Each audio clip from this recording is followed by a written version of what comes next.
কোনো রাজনৈতিক দলের সাথে সম্পৃক্ত হওয়া না হওয়া, সম্পর্ক থাকা না থাকার কোনো সম্পর্ক পদক্ষেপ নেবার ক্ষেত্রে আসবে না। যেহেতু নির্যাতিতা বেঁচে আছেন, দ্রুত সুস্থ হয়ে উঠুন। ফাঁসি দেওয়া সম্ভব নয়, আমৃত্যু কারাদণ্ড, আরও যদি এর থেকে বেশি কোনো শাস্তি থেকে থাকে আইনতভাবে সেই শাস্তি দেওয়া। ২০ ঘন্টা কাটার আগেই পুলিশ মনোজিৎ মিশ্র এবং তার সহযোগী দুজন তাদেরকে গ্রেপ্তার করেছে এবং তাদের বিরুদ্ধে কঠোরতম ব্যবস্থা। আমাদের সৌভাগ্য, যিনি নির্যাতিতা তিনি আরজি করের মতো আমরা তাকে হারিয়ে ফেলি। মহাভারতে যখন জুয়া খেলা হয়েছিল সেই সময় দ্রৌপদীর বস্ত্রহরণের সময় যারা করেছিল তারা যেমন অপরাধী ছিল, তাদের যেমন কুরুক্ষেত্রে যুদ্ধ শাস্তি হয়েছিল, তেমন যারা সেই বস্ত্রহরণ কুলবধূর দেখেছিল তাদেরও সমান শাস্তি হয়েছিল, কেউ ছাড় পায়। উড়িষ্যায় গত 7 দিনে 20টা গণধর্ষণ হয়েছে। এগুলো হচ্ছে বিজেপি শাসিত রাজ্যের ছবি। সাউথ ক্যালকাটা ল কলেজ এখনো পর্যন্ত খবরের শিরোনামে আজ যিনি নিরাপত্তা রক্ষী তাকে আজ আদালতে তোলা হয়েছে। অন্যদিকে 8 তারিখ অব্দি একদম পুলিশ কাস্টাডিতে রয়েছে 3 জন অ্যাকিউজ। আমার প্রশ্ন, যেখানে মনোজিৎ মিশ্র যার নামটি বারবার উঠে আসছে, তৃণমূল কংগ্রেসের সঙ্গে বারবার যার নামটি জড়ানো হচ্ছে, সবার একটা প্রশ্ন যে মনোজিতের এই ঘটনা বাদ দিয়ে তার আগে এত এফআইআর, তার বিরুদ্ধে এত অভিযোগ থাকা সত্ত্বেও কি করে সে এতটা প্রভাবশালী হয়ে উঠলো কোনো রকমভাবে টিএমসিপির অংশ না থাকা সত্ত্বেও? সেটা প্রথমত হচ্ছে মনোজিৎ 2020 সালে কোভিডের টাইমে আমি যদি ভুল না করি, ও সাউথ ক্যালকাটা ল কলেজের সেক্রেটারি ছিল। সাউথ ক্যালকাটা জেলা তৃণমূল ছাত্র পরিষদের জেলা কমিটির সেক্রেটারি ছিল। পরবর্তীকালে সেই কমিটি রিজলভ হয় ইলেকশনের পরেই, 2021 ইলেকশনের পর। তো সেই সময় থেকে কিন্তু দলের সাথে তার কোনো সরাসরি সম্পর্ক নেই। তবে স্বাভাবিকভাবেই যদি আজ পশ্চিমবাংলার কোনো ব্যক্তি তিনি তৃণমূল কংগ্রেসের সাথে নিজেকে সম্পৃক্ত করে দাবি করেন বা তৃণমূল কংগ্রেসের হয়ে কাজকর্ম করেন, কোনো দলের পক্ষে তো কাউকে এটা বলা সম্ভব নয় যে ভাই তুমি তৃণমূল করবে না, বা তুমি তৃণমূলকে সমর্থন করবে না, বা তুমি তৃণমূলকে ভোট দেবে না, বা তুমি তৃণমূলের কোনো কাজ করবে না। এটা হয় না।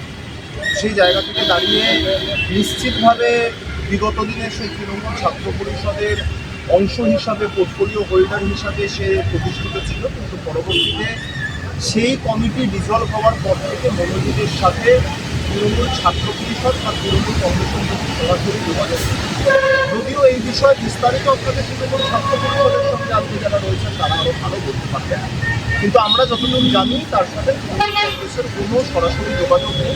সাউথ ক্যালকাটা ল কলেজের সাথে বিগত দিনে সে নিশ্চিতভাবে রাজনৈতিক সম্পর্কিত ছিল এবং কলেজের জেনারেল সেক্রেটারি বা ইউনিট সভাপতি ইত্যাদি হয়তো দায়িত্ব পালন করেছে, যেমনটা সংবাদ মাধ্যম সূত্রে জানতে পারছি। কিন্তু এই মুহূর্তে দলের সাথে তার কোনো যোগাযোগ নেই। আর যদি দলের সাথে তার যোগাযোগ থেকেও তাহলেও এই ধরনের ঘটনার পরিপ্রেক্ষিতে আইনি ব্যবস্থা গ্রহণে কোনো রাজনৈতিক দল, সেটা শাসক দল তৃণমূল কংগ্রেস হতে পারে, বিরোধী দল বিজেপি হতে পারে, বা নিশ্চিহ্ন হওয়া কংগ্রেস সিপিএম হতে পারে, কোনো রাজনৈতিক দলের সাথে সম্পৃক্ত হওয়া না হওয়া, সম্পর্ক থাকা না থাকার কোনো সম্পর্ক পদক্ষেপ নেবার ক্ষেত্রে আসবে না।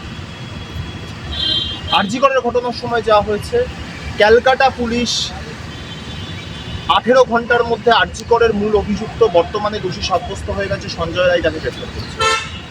একই জিনিস এই ঘটনার পরিপ্রেক্ষিতেও হয়েছে। যেদিন এফআইআর দায়ের হয়েছে কার্যত সেই দিনই 24 ঘন্টা কাটার আগেই পুলিশ মনোজিৎ মিশ্র এবং তার সহযোগী দুজন তাদেরকে গ্রেফতার করেছে এবং তাদের বিরুদ্ধে কঠোরতম ব্যবস্থা। আমাদের সৌভাগ্য, যিনি নির্যাতিতা তিনি আরজি করের মতো আমরা তাকে হারিয়ে ফেলি, তিনি বেঁচে আছেন। তার সুস্থতা কামনা করি, দ্রুত তিনি শারীরিক মানসিক সর্বত্রভাবে সুস্থ হয়ে উঠুন এবং তার যা যা বক্তব্য আরও ভালোভাবে তিনি যাতে আইনের সামনে সেগুলোকে তুলে ধরতে পারেন এবং মাননীয় মুখ্যমন্ত্রী থেকে শুরু করে সম্পূর্ণ রাজ্য প্রশাসন, তৃণমূল কংগ্রেস দলগতভাবে যেমনটা বলেছে, অত্যন্ত স্পষ্টতার সাথে বলছি, এই ঘটনার সঙ্গে মনোজিৎ মিশ্র মূল অভিযুক্ত, সাথে যারা যারা ছিল নিরাপত্তারক্ষী পিনাকি ব্যানার্জি থেকে শুরু করে, জে বাহনের থেকে শুরু করে আপনার প্রমিত মুখার্জি বা হোয়াটএভার যেই থাকুক না কেন, যারা যারা এর সঙ্গে যুক্ত, যারা আরও যদি কেউ এর সাথে যুক্ত থেকে থাকে, যাদেরকে হয়তো এখনো জানা যাচ্ছে না, যদি কেউ এরকম থাকে, আমরা বিশ্বাস করি ক্যালকাটা পুলিশ যত দ্রুত সম্ভব তাদেরকে খুঁজে বার করবে এবং তাদেরকে খুঁজে বার করে মনোজিৎ মিশ্রত্ব দৃষ্টান্তমূলক শাস্তি এবং তার সাথে আরও যারা যারা আছে, দেখুন অন্যায় যে করে, অন্যায় যে সহে, তব বিনা যেন তাদের দৃঢ় সমদল। মনোজিৎ মিশ্রা এই নির্যাতন করেছে, যারা যারা সেটা সামনে থেকে দাঁড়িয়ে দেখেছে তারা সমান অপরাধী এবং আমি মনে করি তারা অনেক বেশি অপরাধী। মহাভারতে যখন জুয়া খেলা হয়েছিল সেই সময় দ্রৌপদীর বস্ত্রহরণের সময় যারা করেছিল তারা যেমন অপরাধী ছিল, তাদের যেমন কুরুক্ষেত্রের যুদ্ধে শাস্তি হয়েছিল, তেমন যারা সেই বস্ত্রহরণ কুলবধূ দেখেছিল তাদেরও সমান শাস্তি হয়েছিল, কেউ ছাড় পায়। তো এক্ষেত্রেও সেই কাজটাই হবে। মাননীয় মুখ্যমন্ত্রী রাজধর্ম পালন করছেন, তিনি জানেন কিভাবে রাজধর্ম পালন করতে হয়, এবং এর পরিপ্রেক্ষিতে অত্যন্ত স্পষ্টভাবে বলতে চাই, আমরা অন্য কোনো রাজনৈতিক দলের থেকে এই ঘটনায় রাজ্য সরকারের কী করণীয় সেই জ্ঞান নেব না। আজ খবর আসছে, টাইমস অফ ইন্ডিয়া সংবাদ সংস্থা খবর করছে যে গত পরশুদিন অর্থাৎ বুধবার উত্তরপ্রদেশে একটি 15 বছর বয়স্ক দলিত কিশোরী ছাত্রীকে 35 বছর বয়স্ক একজন উত্তরপ্রদেশ পুলিশের কনস্টেবল অপহরণ করে নিয়ে গিয়ে নির্যাতন করেছে। উত্তরপ্রদেশ পুলিশ তাদেরকে গ্রেপ্তার করতে পারেনি। ওই নির্যাতিতার পরিবার সেই যে অভিযুক্ত তাকে আটক করে গিয়ে পুলিশের কাছে হস্তান্তর করে। এটা হচ্ছে বিজেপি শাসিত রাজ্যের ছবি। উড়িষ্যায় গত 7 দিনে 20টা গণধর্ষণ হয়েছে। এগুলো হচ্ছে বিজেপি শাসিত রাজ্যের ছবি। পশ্চিমবঙ্গ যখন সিপিএম শাসিত রাজ্য ছিল তখন আমরা ধানতলা, বানতলা গণধর্ষণ, অনিতা দেওয়ানে যৌনাঙ্গে পার্সেল ব্যাটারির টর্চের ইতিহাস আমরা জানি। তৎকালীন মুখ্যমন্ত্রীর বক্তব্য হতো এরকম তো কতই ঘটনা ঘটে, খেয়াল রাখবো। ফলে এই রাজনৈতিক দলের থেকে ঘটনাগুলোর পরিপ্রেক্ষিতে রাজ্য সরকারের কি করণীয় সেই জ্ঞান নেব না। মাননীয় মন্ত্রীর নেতৃত্বাধীন প্রশাসন, কলকাতা পুলিশ, মাননীয় নগরপাল, আইপিএস, যারা দায়িত্ব থেকে শুরু করে ক্যালকাটা পুলিশের সিপি থেকে শুরু করে প্রত্যেকে অত্যন্ত দায়িত্ব সহকারে স্পষ্টতর ঘটনা দেখছেন। যদি ফাঁসি দেওয়া সম্ভব হতো তাহলে ফাঁসি করতাম। যেহেতু নির্যাতিতা বেঁচে আছেন, দ্রুত সুস্থ হয়ে উঠুন। ফাঁসি দেওয়া সম্ভব নয়, আমৃত্যু কারাদণ্ড, আরও যদি এর থেকে বেশি কোনো শাস্তি থেকে থাকে আইনতভাবে সেই শাস্তি দেওয়া হোক। যেখানে বারংবার প্রশ্ন উঠছিল মনোজিৎ মিশ্রের রাজনৈতিক পরিচয় এবং তার পাশাপাশি তার কি করে এত প্রভাব, যেমন আপনি বললেন টিএমসিপির সঙ্গে তার একটা সময়ের পর কোনো রকম সম্পর্ক, কিন্তু তার সত্ত্বেও তার তিনি কলেজ চালাতেন এমনটা নির্যাতিতা তিনি কিন্তু এফআইআর লিখেছেন। সেক্ষেত্রে ইতিমধ্যে রাজনাথ আপনাদের দলের এক সময় তিনি এই মুহূর্তে সাসপেন্ডেড রয়েছেন এবং তিনি একটি মন্তব্য করে বলেছেন যে জুনিয়রদের আমরা নগ্ন ছবি দেখিয়ে পৈশাচিক আনন্দ পেত এবং কোথাও মনোজিতের কথাই বারবার বলা হচ্ছে, কি বলবেন? যখন আনন্দ পেত, যখন রাজন্যা এটা জেনেছে তখন রাজন্যা কেন বিষয়টাকে এন্টারটেন করেছে, তাহলে আরো দ্রুত ব্যবস্থা হতে পারে। কিন্তু এনেছেন ভালো কথা, তৃণমূল ছাত্র নিশ্চিতভাবে ব্যবস্থা গ্রহণ করতে, দলগতভাবে যা যা ব্যবস্থা গ্রহণ করার প্রশাসনে যা যা এখানে করতে হবে সেগুলো করা। আচ্ছা, এই ঘটনার পরবর্তীতেই যে জনস্বার্থ মামলা হয়েছে ইউনিয়ন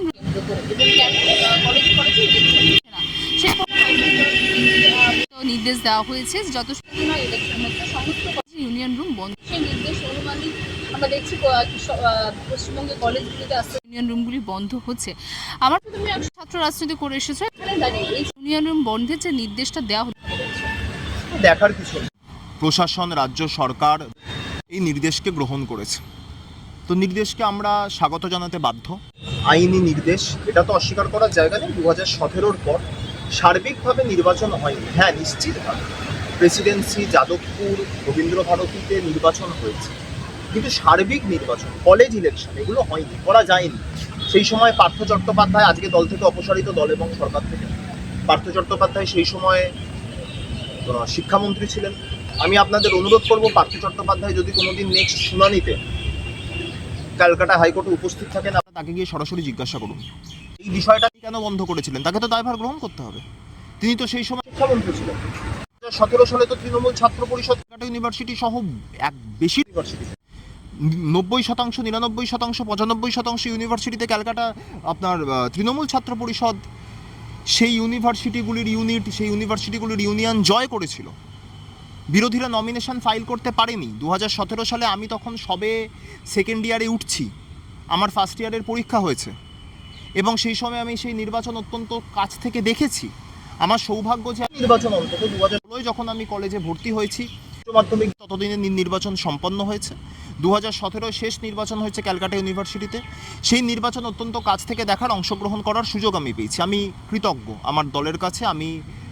আমার সৌভাগ্য এটা, যে এই সৌভাগ্যটা আমি পেয়েছি, অনেকে পাচ্ছেন না। যারা পাচ্ছেন না এটা তো তাদের দোষ নয়, এটা পরিস্থিতি শিকার তারা হচ্ছেন। কিন্তু এর দায় নিশ্চিতভাবে পার্থ চট্টোপাধ্যায়কে গ্রহণ হবে। এর দায় কখনোই রাজ্য সরকারের নয়, এর দায় শিক্ষা দপ্তর, তৎকালীন শিক্ষামন্ত্রী এবং যারা যারা সংশ্লিষ্ট শিক্ষা দপ্তরে ছিলেন তাদের দায়। একটা প্রশ্ন যে আরজিকর ঘটনার পরেও কিন্তু তখন বলা নির্বাচন হবে এবং সেই হবে সেই সময় দেখতে দেখতে 8 মাসের বেশি অতিক্রম হয়ে গেল, কিন্তু নির্বাচন হয়নি। অন্যদিকে কসবা কাণ্ডের মতন ঘটনা আমি হয়ে গেল। বলছি দেখুন, এই যে যতগুলি ইউনিভার্সিটি রয়েছে পশ্চিমবাংলায়, বিশ্বভারতী বাদ দিয়ে প্রতিটি ইউনিভার্সিটির আচার্য হচ্ছেন স্বয়ং রাজ্যপাল। যিনি সেই আসনে বসেন তিনিই আচার্য হন। এবার আপনারা নিশ্চিত করে জানেন যে উপাচার্য নিয়োগ কোন প্ল্যাটফর্ম থেকে হবে, মাননীয় মুখ্যমন্ত্রী করবেন না রাজ্যপাল করবেন, এই নিয়ে একটা দীর্ঘ টানাপোড়েন চলেছে। টানাপোড়েনের কারণ হচ্ছে বিগত দিনে তো এই বিতর্ক হয়নি।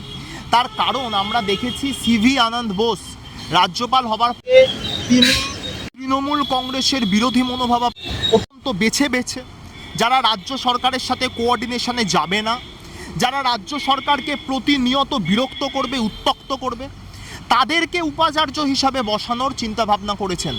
উপাচার্য হিসাবে চাপিয়ে দেবার চক্রান্ত করেছেন, ষড়যন্ত্র করেছেন। ম্যাটার সুপ্রিম কোর্টে গেছে, সুপ্রিম কোর্টের মহামান্য বিচারপতিরা কমিটি করে দিয়েছেন, তারপরে আস্তে আস্তে এই ঘটনার সমাধান হচ্ছে। বিধানসভায় বিল পেশ করা হয়েছে, সেই বিল পাশ হয়েছে যে মাননীয় মুখ্যমন্ত্রীকে আচার্য করা হোক। সেই বিলে কেন্দ্রীয় সরকারের পক্ষ থেকে, কেন্দ্রীয় শিক্ষা মন্ত্রকের পক্ষ থেকে স্বাক্ষর করা হয়নি। অত্যন্ত দায়িত্ব সহকারে, যাতে এই অচলাবস্থা, এই অচলায়তন যাতে জারি থাকে এবং এরা এটাকে সামনে রেখে রাজ্য সরকারকে আক্রমণ করতে পারে। কিন্তু আমি তাও বলছি, রাজ্য সরকার অত্যন্ত সচেষ্ট এই অচলায়তনগুলোকে ভেঙে, এই অচলাবস্থাকে ভেঙে মমতা বন্দ্যোপাধ্যায় পঞ্চকের ভূমিকা পালন করছেন এবং তিনি চান যাতে আবার সুষ্ঠু স্বাভাবিক পর্যায়ে যেমনটা আগে হতো, যেমনটা 2017 অবধি হয়েছে, সেই বিষয়টাকে ফিরিয়ে আনা যায়। তো একই সাথে এটাও মাথায় রাখতে হবে, 2018 পঞ্চায়েত, 2019 লোকসভা, 2019 লোকসভার পরে কিন্তু প্রেসিডেন্সি এবং যাদবপুরে নির্বাচন সম্পন্ন হয়।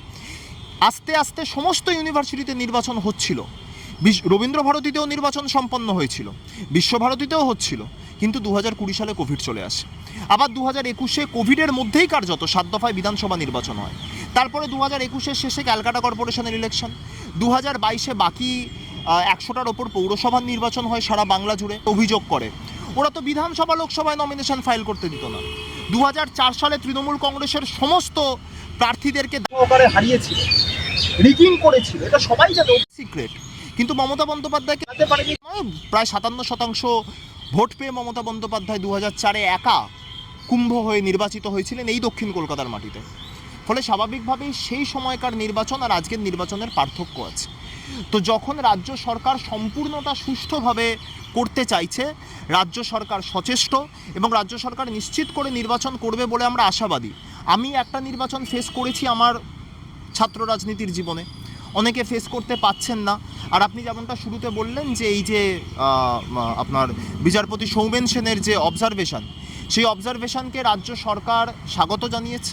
স্বাভাবিকভাবেই আমরা স্বাগত জানাচ্ছি। আমরা যারা ছাত্র রাজনীতি করেছি, আমরা বিশ্বাস করি যে ছাত্র রাজনীতি, তৃণমূল ছাত্র পরিষদ শুধুমাত্র একটা ইউনিয়ন রুমের 4 দেয়ালের ঘেরাটোপের মধ্যে আবদ্ধ থাকে না। কলেজ গেটে দাঁড়িয়ে ছাত্রছাত্রীদের পাশে থাকা, তিনি বলেছেন ইউনিয়ন রুম বন্ধ করতে। তিনি তো একবারও বলেননি যে ইউনিয়নটাকে তুলে দিতে হবে, তিনি তো বলেননি যে ইউনিটটাকে তুলে দিতে হবে বা ক্যাম্পাসে আসা যাবে না। ছাত্রছাত্রীদের পাশে থাকতে গেলে ইউনিয়ন রুমের ঘেরাটোপের মধ্যে থাকলে এমনিতেও ছাত্রছাত্রীদের পাশে থাকা যায় না। যারা বিভিন্ন কলেজের ইউনিটে তৃণমূল ছাত্র পরিষদের যারা যারা দায়িত্বে রয়েছেন আজকেও, তারা তো ইউনিয়ন রুমের 4 দেয়ালের ঘেরাটোপের মধ্যে বসে বসে ছাত্রছাত্রীদের সমস্যার সমাধান করেন না। তারা গোটা ক্যাম্পাসে ঘুরে ঘুরে ছাত্রছাত্রীদের সমস্যার সমাধান করেন, খোঁজ নেন কোন ক্লাসরুমে, কোন ডিপার্টমেন্টে কে কোন সমস্যার মধ্যে রয়েছেন। তো তার জন্য ইউনিয়ন রুমের প্রয়োজন নেই। কলেজ গেটে নিশ্চিতভাবে তৃণমূল ছাত্র পরিষদের শিক্ষার প্রগতি, সংঘবদ্ধ জীবন, দেশপ্রেমের পতাকা উড়বে এবং এই শিক্ষার প্রগতি, সংঘবদ্ধ জীবন, দেশপ্রেমের বাণীকে মান্যতা দিয়ে তৃণমূল ছাত্র পরিষদ, আমরা বিশ্বাস করি বাংলার, সেটা তো সরকার বলতে পারবে, সেটা তো রাজ্য সরকার বলতে পারবে, কিন্তু যত দ্রুত সম্ভব, আমি যেমনটা বললাম, যত দ্রুত সম্ভব যাতে এই নির্বাচন সম্পন্ন করা যায় এখন। এবং একই সাথে আপনাকে এটাও বলি যে 26-এর বিধানসভা নির্বাচনের আগেই এই মনোজিতের ঘটনা ঘটলো।